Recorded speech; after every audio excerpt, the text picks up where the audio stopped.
Hello hello राज, तपाईँले भने जस्तै म भविष्यवाणी गरिदिन्छु आज फर्स्ट टाइम गरेको। अब यो चुनावको बारेमा सानो भन्छु तपाईँलाई।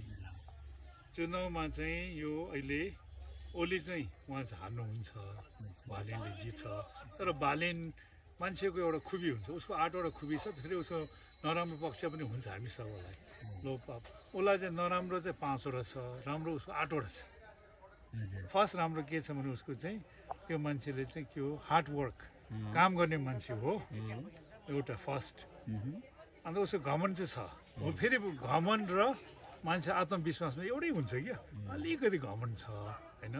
तर फेरि मिलेर काम गर्नु चाहिँ उहाँलाई अलिक गाह्रो पर्छ उहाँसँग कोहीसँग, किनभने उहाँको त्यो अलिकति उहाँलाई चाहिँ घमण्ड भनौँ न, प्राइड छ हो। अन्त अर्को चाहिँ के छ भने उहाँले चाहिँ धेरै जस्तो उहाँले चाहिँ आफू मात्रै गरौँ भन्छ, त्यो अलिकति समस्या छ उसलाई।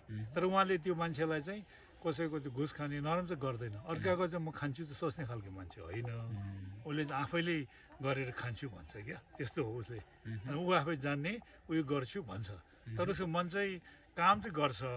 ऊ चाहिँ लगनशीलता मान्छे छ, हार्ड वर्क छ, दिमाग छ, सबै छ उसले। तर उसकोमा फेरि एउटा उसको त्यो भाग्य, हाम्रो नेपालको लागि भाग्य पनि छ उसकोमा, राम्रो भाग्य छ, उसले गर्यो भने सक्छ।